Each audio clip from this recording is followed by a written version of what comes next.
Muy buenos días amigos, como todas las semanas les saluda Mildred Cortés en este su programa desde la EEA, desde la Estación Experimental Agrícola. Y hoy tengo el gusto de que nuevamente nos acompañe la compañera, la doctora Marta Cecilia Giraldo. Hace un tiempo, cuando ella inició sus funciones en la Estación Experimental Agrícola y comenzó a conocer de cerca el cultivo de apio y los problemas que tenía este cultivo, la tuvimos aquí en el programa y ella nos habló un poco de cuáles eran los planes que ella tenía para manejar la enfermedad del apio, la pudrición, y hoy ya la tenemos aquí con algunos resultados bien interesantes.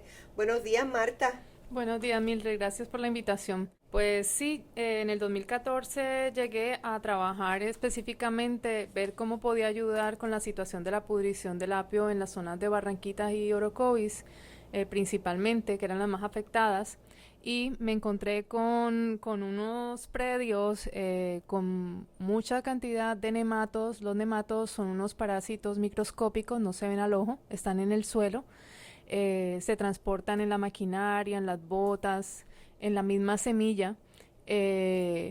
Cuando empiezo a mirar, pues me doy cuenta que más que tal vez el complejo de hongos y bacterias que se había identificado previamente, tal vez lo más importante o el principal agente causal de esa pudrición era la herida que causaba el nemátodo, y dejaba una puerta abierta para que entonces allí llegaran organismos secundarios como hongos y bacterias hicieran la pudrición final. Por eso los síntomas se veían casi al momento de la cosecha. El agricultor pues no se daba cuenta hasta que ya estaba cercano a cosechar el producto, y era cuando venía y encontraba la mayoría de las plantas podridas. Sí, Marta, y lo interesante, lo importante, ¿verdad?, de este trabajo es que cuando tú llegaste aquí, siendo el apio el cultivo clásico, típico de esta zona, de estos municipios de la altura, que es donde único se producen o se producen con mejor calidad en Puerto Rico, había un problema severo de la pudrición del apio, donde las producciones se habían reducido significativamente, y entonces los agricultores tenían una gran preocupación porque muchos de ellos ese era precisamente su cultivo principal. El mayor problema también que ellos tenían era que no contaban con ningún producto registrado que pudiera hacer un control de esta pudrición. Y pues como pensaban que era tal vez un complejo, o era un complejo de hongos y bacterias, porque pues era lo que las personas que hicieron los diagnósticos encontraban en el momento que la muestra les llegaba, ningún fungicida ni bactericida ayudaba a controlarlo, porque precisamente el agente causal era otro. Cuando empiezo a trabajar me doy cuenta que hay un problema también en la salud del suelo. Eran suelos pobres en materia orgánica, eran suelos con un pH demasiado básico, y eso también ayudaba a que la enfermedad se agravara. Adicional a eso, ellos sembraban, y cuando cosechaban después volvían y sembraban esa misma semilla. No había un descanso en el terreno, tampoco había una rotación con ningún cultivo, y entonces cuando encuentro que el principal problema causal puede ser el nemátodo, me empiezo a hacer experimentos para evaluar prácticas de prácticas culturales que puedan ser de manejo integrado, que pudieran ayudar a bajar esas poblaciones de nemátodos, a mejorar la cantidad de materia orgánica en el suelo, y a ayudar entonces a disminuir los casos de pudrición. Con la ayuda y el apoyo de uno de los agricultores de la zona, el que estaba más afectado con el problema de pudrición, nosotros comenzamos el primer experimento.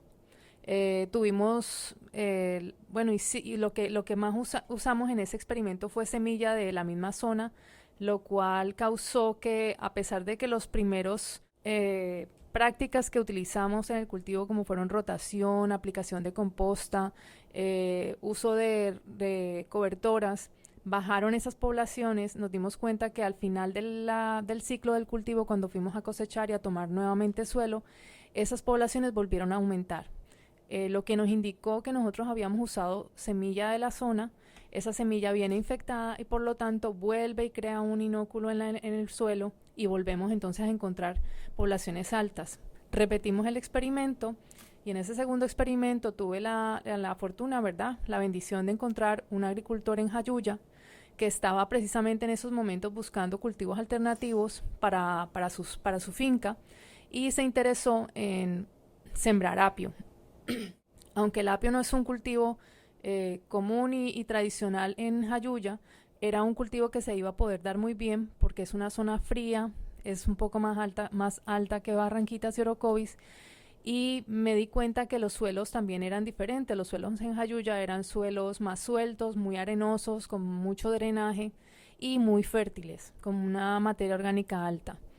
También pues ellos no tenían problemas con la enfermedad, el pH estaba un pH neutro, no era ni ácido ni básico, por lo tanto era un pH ideal para el cultivo del apio.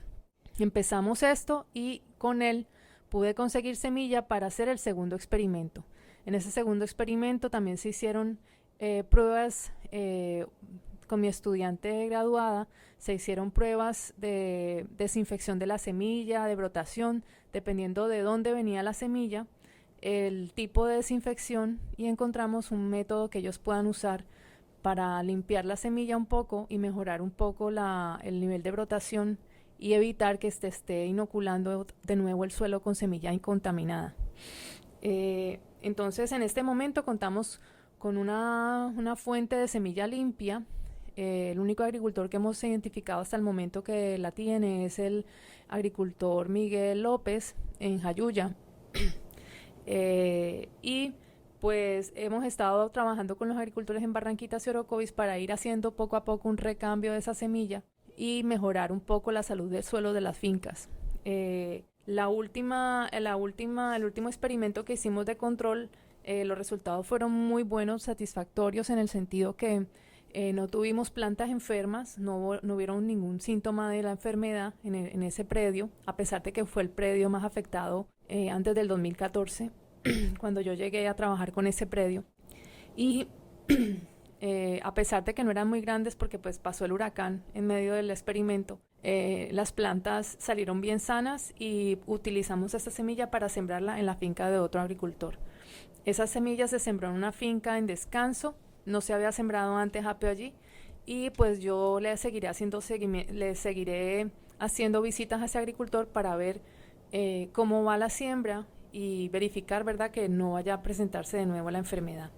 En las otras fincas hice una visita la semana pasada y me di cuenta que en otras fincas donde no han realizado estas prácticas de rotación, de mejoramiento del suelo, sino que han vuelto a sembrar semilla allí de la misma zona, había demasiada pudrición, por lo cual yo sí recomiendo que los agricultores que estén interesados en producir y no perder semilla, si están interesados se pueden comunicar conmigo o con la agente agrícola de Barranquitas, Carmen Milagros Alicea, o con el agrónomo agente agrícola de Orocovis, David Matos, para que podamos visitarlos y hacer las recomendaciones necesarias para que ellos puedan hacer las prácticas de rotación, de uso de cobertoras, de aplicación de gallinaza curada, de composta curada con gallinaza, para entonces así mejorar el suelo y asegurarse que su cantidad de brotación y probabilidades de que no haya pudrición sean las mínimas.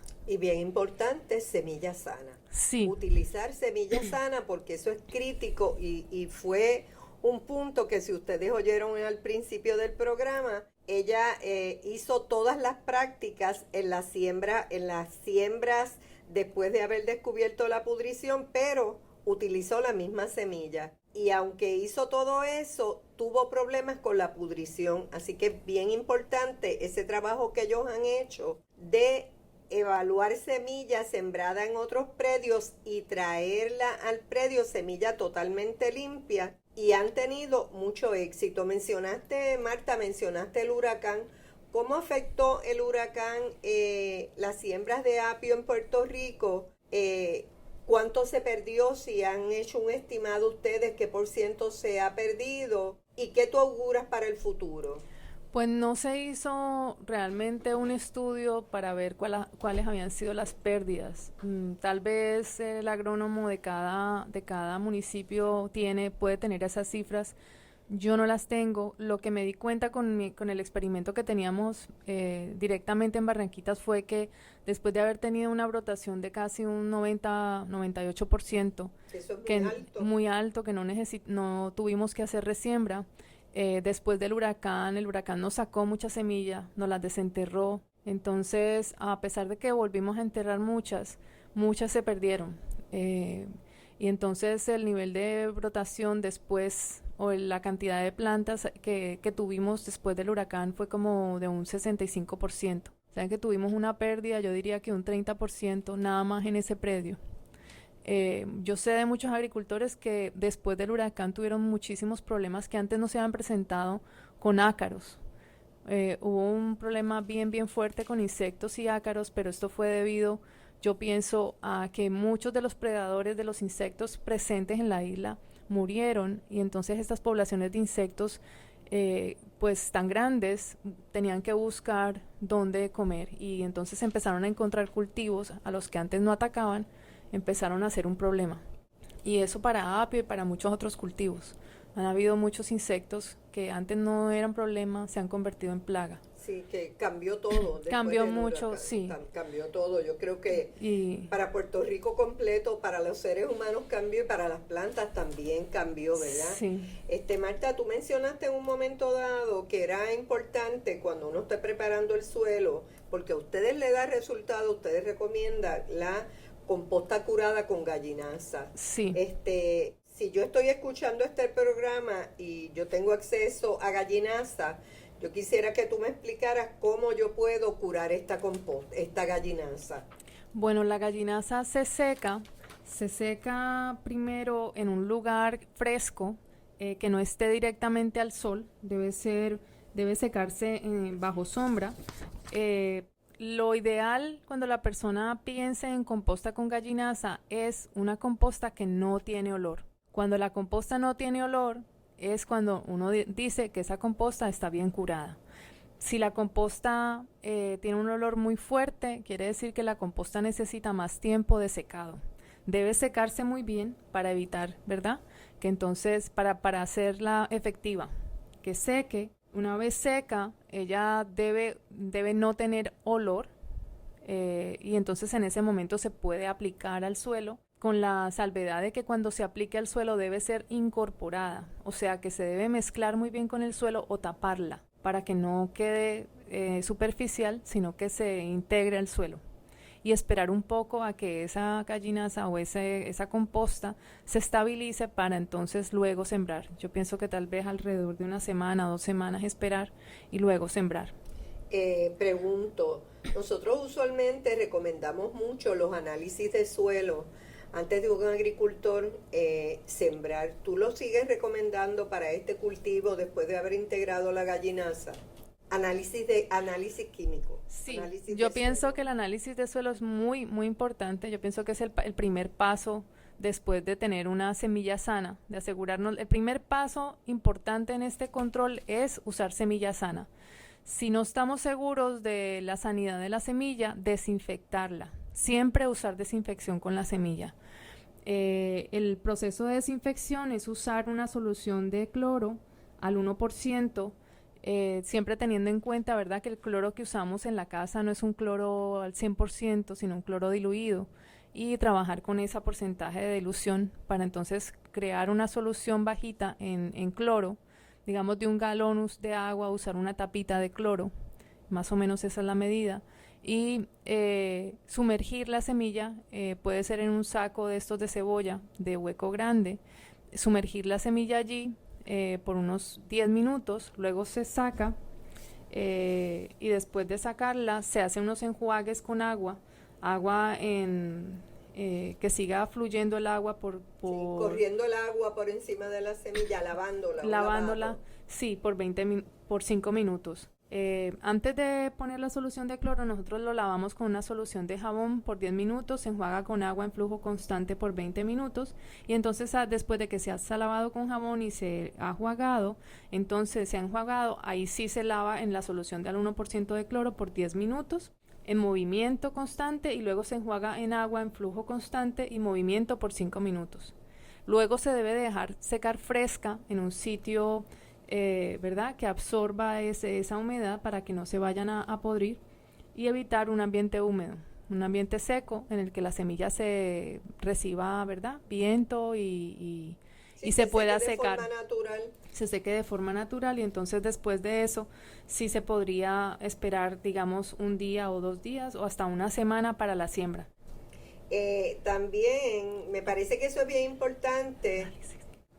También amigos, yo aprovecho para decirles, ¿verdad?, que la doctora Giraldo con el grupo de trabajo, ellos han diseñado un boletín que lo estamos publicando en la empresa de Farináceo con unas guías básicas para la siembra y el manejo del cultivo exitosamente.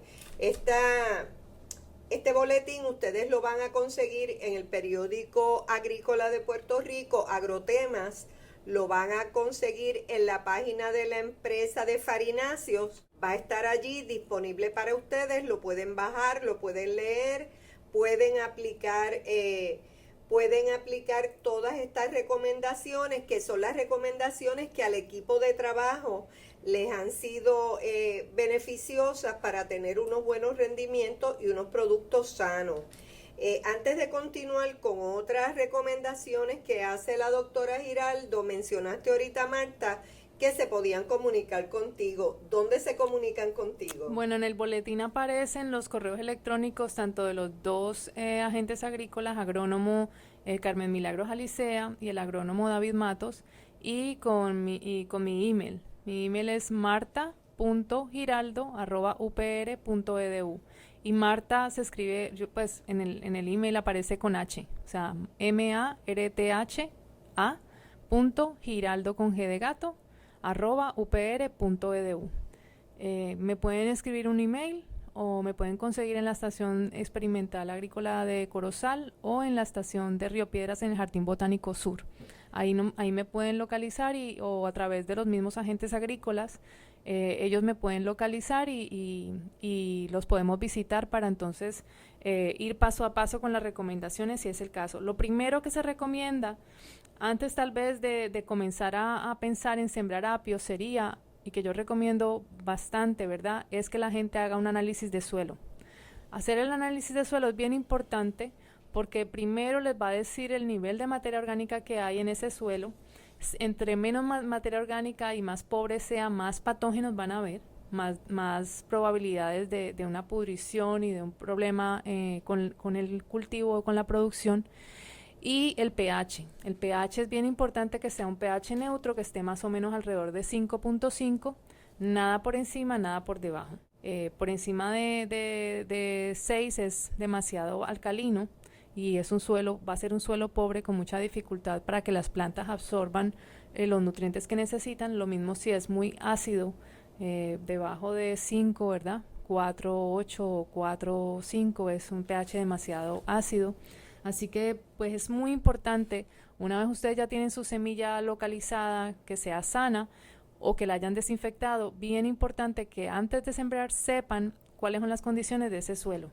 Si ustedes tienen una duda o piensan que el suelo puede venir con nemátodos porque se sembró antes plátano o ya antes se había sembrado apio en ese terreno, también nosotros podemos hacer el análisis de nemátodos para ver cómo son las poblaciones en ese suelo antes de que ustedes hagan la siembra. Y entonces, básicamente, si hay nemátodos en ese predio, habría que entonces hacer las recomendaciones que están en el boletín, y una de ellas es rotar, aplicar composta curada con gallinaza, rotar con cultivo.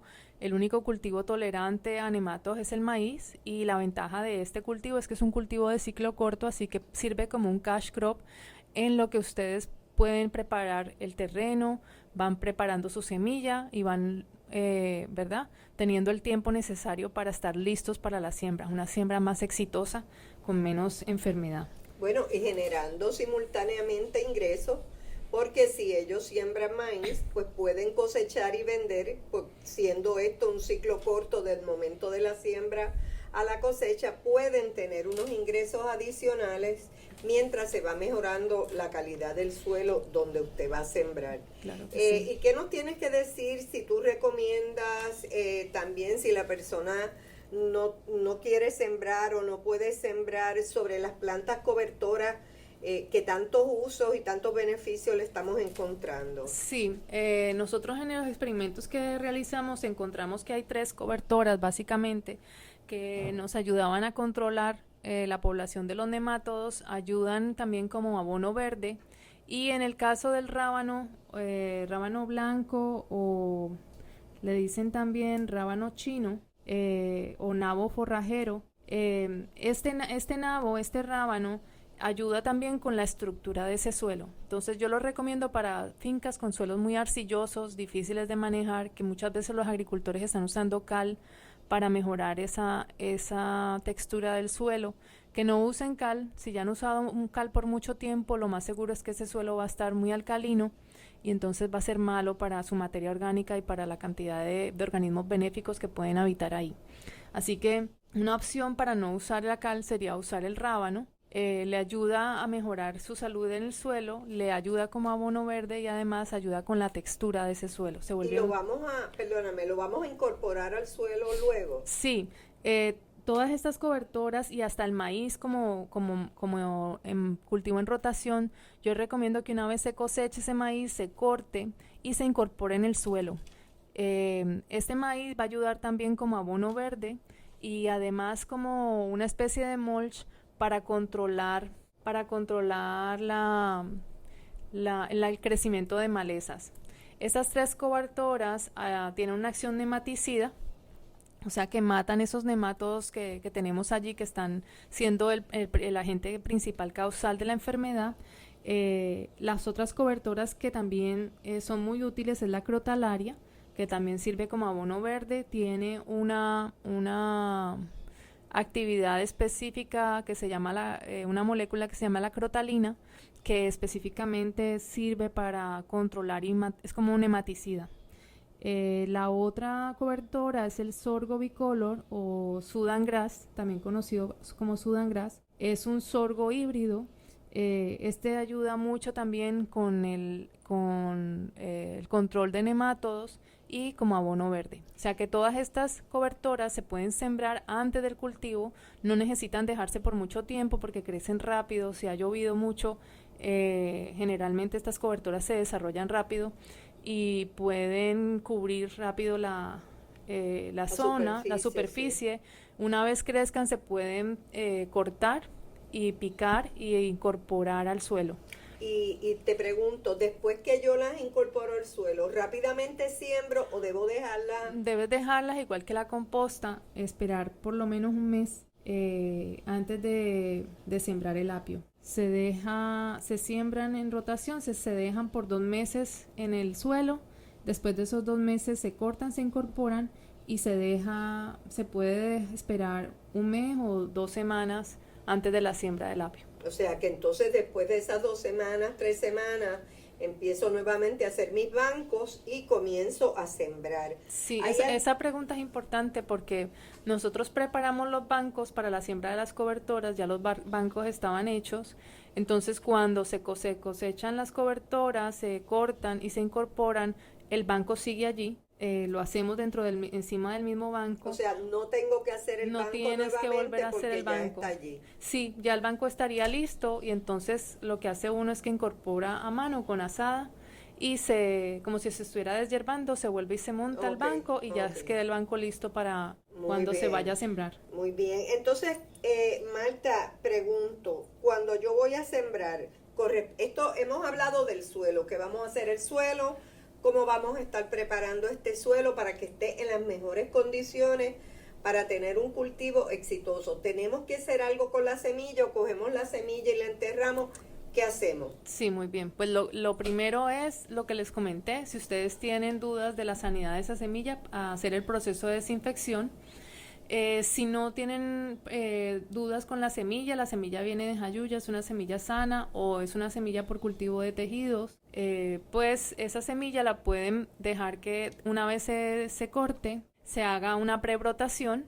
Esa prebrotación va a ayudar a que el nivel de brotación sea mucho más alto y que no haya no haya que hacer una resiembra después. Se hace una prebrotación, un preenraizamiento y luego se siembra. Dependiendo de lo que el agricultor quiera producir, si el agricultor quiere producir cabezas, que es lo que normalmente estamos acostumbrados en Puerto Rico a consumir, pues se debe sembrar bien profunda, en la parte de abajo del banco para ir aterrando y que el apio vaya quedando en la parte más profunda del banco. Si lo que queremos producir son raíces tuberizadas, que es lo que normalmente la gente en Sudamérica está acostumbrada a consumir, que son como quedan como unas papitas, ¿verdad? Quedan como unas zanahorias. Pequeñas. Como una zanahoria. Correcto, por eso en Ecuador le dicen zanahoria blanca. Sí, se parece más a la zanahoria. Se parece, es de la misma familia de las zanahorias y del celery. Pues si lo que queremos es producir esas zanahoritas, esas raíces tuberizadas, lo que se debe hacer es sembrarlo en la parte no tan profunda, sobre el banco, como si sembráramos yuca, digámoslo así.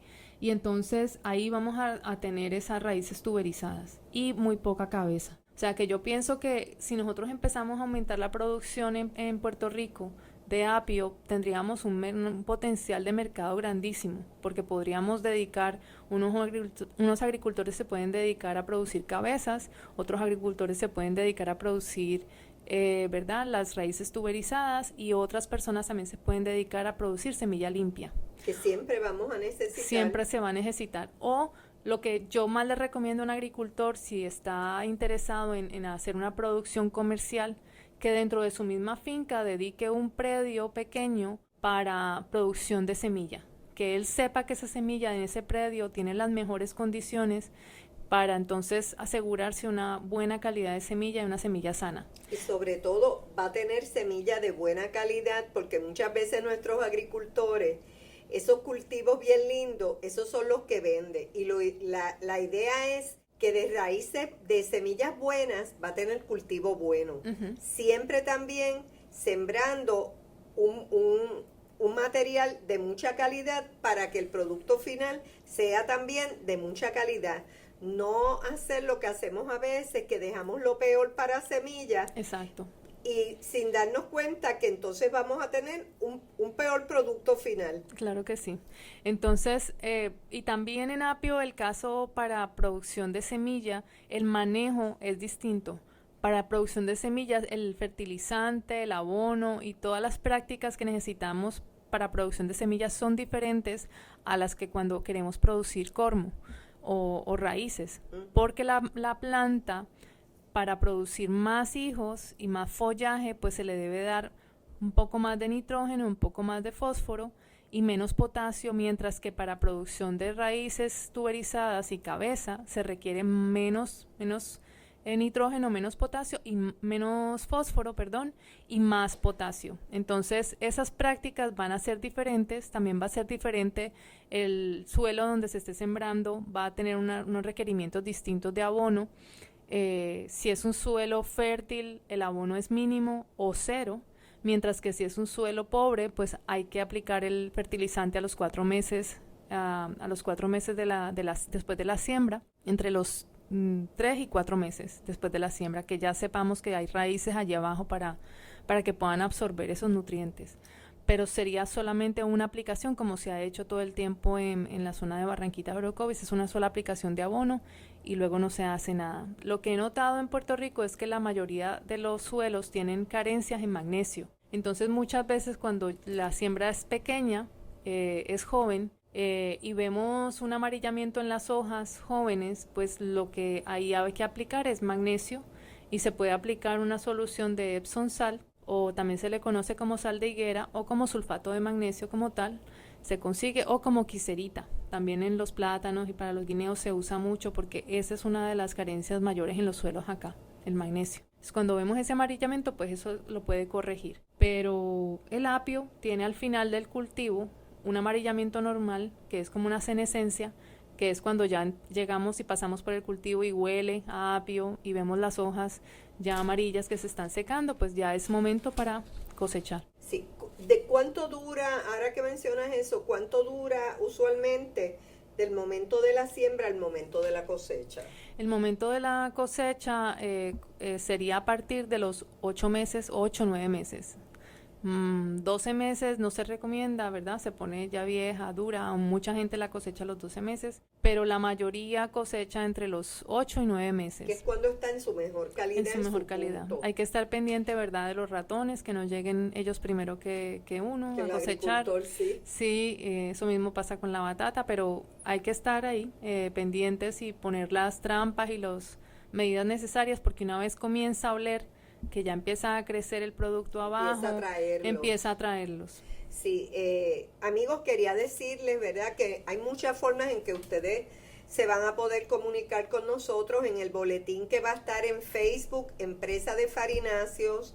También puede estar en la página de Estación Experimental Agrícola de Corozal. También pueden comunicarse con nosotros a biblioteca.uprm.eea.edu. También están los correos electrónicos de las agentes agrícolas con su agente agrícola de Barranquitas, de Orocovis, el compañero Matos. Si ustedes necesitaran un adiestramiento, yo estoy segura que los compañeros están dispuestos a preparar un adiestramiento para ustedes sobre manejo del cultivo de apio. Este es uno de los cultivos que nosotros entendemos que podemos sustituir las importaciones de manera que usted siempre tenga apio fresco, apio del país con un largo de vida extendido, porque va de la finca a su mesa con los trabajos que se han hecho en la Estación Experimental Agrícola. Recuerde que la misión de nosotros es realizar investigación básica y aplicada para que haya cultivos disponibles para el consumo de los puertorriqueños y de los que aquí viven, para el cultivo de la familia. Así que yo creo que este trabajo que han hecho el grupo de trabajo de la compañera Marta Giraldo ha sido bien importante, porque esa zona, esos municipios de Barranquitas, Orocovis y ¿cuál más? Naranjito, y Bonito, son esos municipios donde es que se produce apio de manera comercial. Puede la gente tener un poquito en sus patios, en sus huertos, pero de manera comercial esos 3 o 4 municipios son los que tradicionalmente proveen el cultivo para todo Puerto Rico y se suplementa con las importaciones. Al haber comenzado esta enfermedad de la pudrición del apio, pues se ha reducido grandemente la producción para el consumo local. Sin embargo, ya vemos una recuperación con una calidad de excelencia, así que creemos que estamos en el camino correcto para sustituir importaciones y producir el 100% eventualmente del consumo local. Por eso necesitamos que el manejo sea el adecuado para que no volvamos atrás, nunca para atrás, siempre para adelante. Y necesitamos el favor de ustedes, que cuando ustedes vayan a los supermercados, ustedes procuren los productos de aquí. Nosotros siempre en la Estación Experimental Agrícola estamos a la orden de ustedes en este programa también. Marta, ¿tienes algo más que añadir? Sí, yo veo el cultivo de apio con un potencial grandísimo, no solamente para, ¿verdad?, parar las importaciones. Tal vez nosotros podamos en algún momento exportar un producto de más calidad que el que recibimos, a la vez que podamos entonces empezar a hacer procesamiento del apio, porque el apio es una de las raíces, es la única que contiene unos almidones especiales que contienen minerales, aceites minerales, que hacen de ese almidón un almidón de alta digestibilidad. Eso significa que es un almidón que se puede utilizar, ¿verdad?, para preparación de alimentos para bebés. En Brasil lo venden a Nestlé para preparación de baby food, y también para, bueno, con tantos problemas de cáncer y de quimioterapias y que las personas se vuelven bien intolerantes a muchos alimentos, este es un producto que le puede facilitar la digestión y ayudar un poco con la alimentación de las personas que tienen problemas digestivos o enfermedades, ¿verdad?, crónicas. Entonces veo en esto un potencial grandísimo, un potencial también de mercado, no solamente en cuanto a que cuando ya empecemos a producir, ¿verdad? Sin problemas de enfermedad y tengamos una producción alta, que nosotros podamos involucrar a más pueblos de la montaña que están con la necesidad de cultivos alternativos que sean exclusivos para la zona de montaña y que ellos no tengan que competir con el sur. Sí. Y que además tengan un mercado adicional, ¿verdad?, de procesamiento de este producto, y que ojalá a los agricultores llegue un momento en que nos unamos, se unan y formen una asociación y entonces puedan tener unas plantas de procesamiento como las tienen en otros países productores de apio. Sí, también es importante destacar que el apio es un cultivo de la altura. Sí, es un cultivo de frío. Muchas de las personas que han logrado sembrar y han producido apio en las zonas bajas contaron con la benevolencia del clima de ese invierno que tuvimos largo, ¿verdad? Fue un invierno largo, tuvimos una época de frío bastante extensa y entonces tuvieron la dicha de poder cosechar algo de apio en zonas que normalmente son calientes, como por ejemplo aquí en el huerto de Luis Reinaldo en Río Piedras, o en zonas de Comerío bajas que no son tan altas. Pudieron producir y se dio, pero hay que contar también con ese evento, ¿verdad?, del clima. Ahora estamos yo pienso en estos 4 años que yo llevo en Puerto Rico, estoy viviendo el verano más intenso, que yo nunca había vivido un verano tan fuerte, ¿verdad?, un calor tan fuerte. Se parece como a los veranos en las zonas de estaciones como Kansas o como, ¿verdad?, Estados Unidos, donde los veranos son tan intensos, el calor es tan fuerte. Eso también va a crear problemas con las siembras. Hay que estar preparados, hay que aplicar y usar riego. No podemos, si queremos producir comercialmente, no podemos estar a la benevolencia del clima. Tenemos que estar listos y preparados y tener riego. Para cuando se siembra el apio es bien importante que esté con una buena humedad en el suelo, que haya riego mientras ella prende. Una vez prende, pues ya tal vez no es tan necesario el riego, pero para que la planta comience su proceso de crecimiento es bien importante que no le falte el agua. O sea, que si alguien sembró ahorita con esta sequía que hemos tenido y este calor y no tiene riego, lo más probable es que va a tener muchos problemas de pudrición y de daño en la finca. Sí, así que amigos, yo creo que hemos hablado bastante sobre este cultivo, que es un nicho de producción importante en Puerto Rico. Es un cultivo para una zona en particular, lo que lo hace bien exclusivo y lo que nos entusiasma, ¿verdad?, que estos agricultores de la zona de la montaña, donde se ven reducidas sus posibilidades de producción, porque los cultivos los agricultores se han ido moviendo a los llanos costeros, nos deja unos espacios para posicionar este cultivo como uno bien exclusivo de alto valor. Amigos, buenos días. Le agradezco a la doctora Marta Giraldo por habernos acompañado en un programa tan interesante.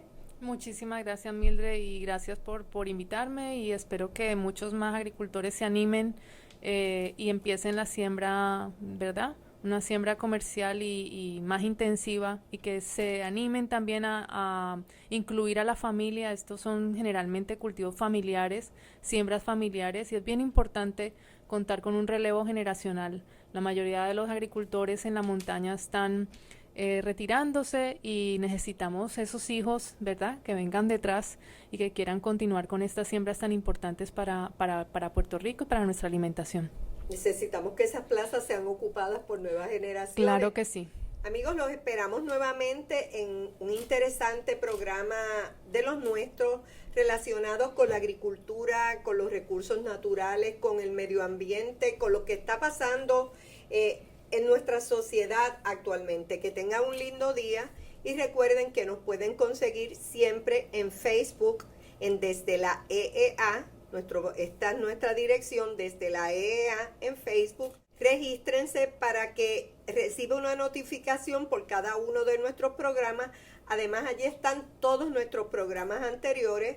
También nos puede buscar en la biblioteca de la Estación Experimental Agrícola, biblioteca.eea.uprm.edu. Nuestro productor es Luis Méndez. Si usted a él le puede hacer sugerencias, nos encantaría recibir sugerencias de ustedes, peticiones de programas, de temas que les interese que desarrollamos. Puede conseguirlo en luis.mendez4@upr.edu. Que tenga un lindo día. Le saluda Mildred Cortés.